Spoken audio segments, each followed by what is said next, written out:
চিরপ্রতিদ্বন্দ্বীর কাছে ফের ধরাশয়ী পাকিস্তান। নিউ ইয়র্কে ভারতের জয়জয়কার, ভাবরদের ভবিষ্যৎ নিয়ে বড় প্রশ্ন।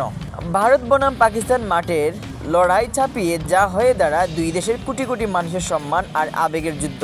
টি-20 বিশ্বকাপের সেই বহুল প্রতীক্ষিত মহালড়াইয়ে আরও একবার মাথা নিচু করে মাঠ ছাড়তে হলো বাবর আজমের দলকে। চিরপ্রতিদ্বন্দ্বী ভারতের কাছে 61 রানের বড় ব্যবধানে হেরে এখন খাদের কিনারায় পাকিস্তান। এই হার কেবল একটি ম্যাচ হার নয়, বরং পাকিস্তানের ক্রিকেট অবকাঠামো এবং সিনিয়র ক্রিকেটারদের সামর্থ্য নিয়ে দেশটিতে এখন জাতীয় প্রশ্ন দেখা দিয়েছে। Match report. ভারতের দাপট ও পাকিস্তানের আত্মসমর্পণ।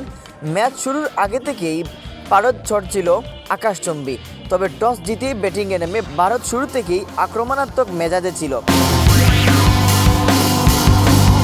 জবাবে ব্যাট করতে নেমে পাকিস্তান শুরু থেকেই ছিল ছন্নছাড়া। ভারতের পেস অ্যাটাক আর স্পিন ঝালে কুপকাত হয়ে একের পর এক উইকেট হারায় তারা। মিডল অর্ডারের সিনিয়র ক্রিকেটারদের দায়িত্বজ্ঞানহীন শট এবং ধীরগতির ব্যাটিং দলকে লড়াই থেকে ছিটকে দেয়। শেষ পর্যন্ত নির্ধারিত ওভার শেষ হওয়ার আগেই অল আউট হয়ে 61 রানের লজ্জাজনক পরাজয় বরণ করে ম্যান ইন গ্রিনরা। এই পরাজয়ের পর পাকিস্তানের সাবেক ক্রিকেটার এবং ভক্তদের ক্ষোভের মূল লক্ষ্য এখন দলের সিনিয়র খেলোয়াড়রা, বিশেষ করে অধিনায়ক বাবর আজম, মোহাম্মদ রিজওয়ান এবং শাহিন শাহ আফ্রিদিদের ভূমিকা নিয়ে প্রশ্ন উঠেছে।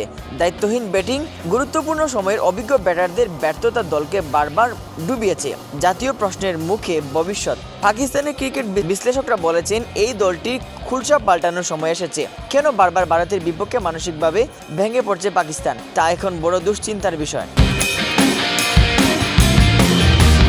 সামনের পথ কঠিন। এই পরাজয়ের ফলে বিশ্বকাপের সেমিফাইনাল সমীকরণ পাকিস্তানের জন্য অত্যন্ত জটিল হয়ে পড়ল। অন্যদিকে ভারত এই দাপুটে জয়ে টুর্নামেন্টে নিজেদের ফেভারিট হিসেবে আরও শক্ত অবস্থানে নিয়ে গেল।